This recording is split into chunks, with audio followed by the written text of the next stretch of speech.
Nous avons là un texte qui nous montre dans quel sens il fallait comprendre cette nouvelle alliance. Il est étrange que le mot n'ait pas été récupéré, puisqu'en fin de compte, la nouvelle alliance, c'est le Nouveau Testament. Enfin, littéralement, testament, ça veut dire alliance. Donc, Jérémie propose, c'est à l'époque de Babylone, avant ou après, enfin pendant, une nouvelle alliance. Enfin, il est le messager, plus exactement comme les Moïse, d'une nouvelle alliance qui est proposée par Yahvé, enfin comme on l'appellera comme on voudra, Elohim.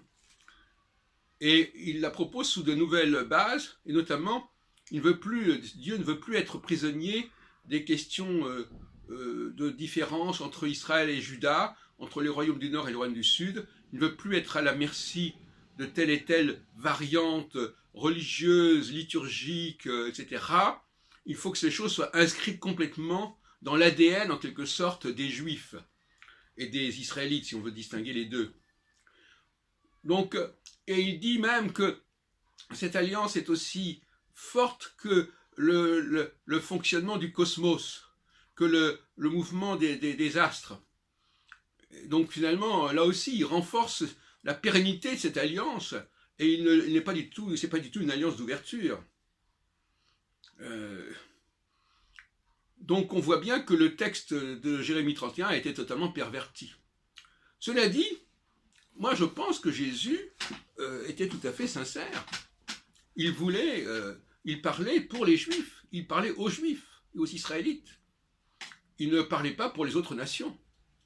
Par conséquent, ce n'est pas le message de Jérémie 31 qui a été détourné par Jésus, il a été détourné par ceux qui ont suivi Jésus, ceux qui ont continué Jésus et qui ont réinterprété Jésus autrement, et qui, pour des raisons de praxis, de politique réaliste, réelle politique, ont cru bon de proposer une ouverture vers d'autres peuples. Mais ce qui est amusant, c'est qu'ils utilisent l'expression nouvelle alliance en la détournant totalement de son sens, en disant ah oui, si c'est une nouvelle alliance, à ce moment-là, ça veut dire que l'alliance ancienne n'est plus valable. C'est vrai que quelque part, c'est ce qui est dit, mais le problème, c'est qu'il est dit aussi que c'est bien toujours sur les bases d'une relation privilégiée et exclusive entre ce Dieu, ces dieux et les peuples hébreux, le peuple de Juda, le peuple d'Israël, que c'est dans ce domaine-là que c'est un renouvellement à l'intérieur. C'est comme si on disait, par exemple, on va changer de république en France. Eh bien oui, là, on passe de la 4e République à la 5e République, mais c'est toujours la France. C'est toujours pour les Français.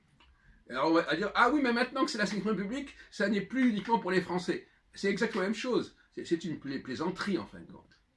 Donc je suis très intéressé, très content d'avoir trouvé ça, parce que, effectivement, ça permet de démystifier cette théorie d'une nouvelle alliance qui s'adresserait aux non-juifs. On est dans le domaine des affaires intérieures, on est dans la micro-histoire. Il s'agit d'un Dieu qui s'intéresse à son peuple. Il n'y a aucune raison d'immixtion et d'ingérence de ce qui n'est pas juif et israélite dans ce domaine-là.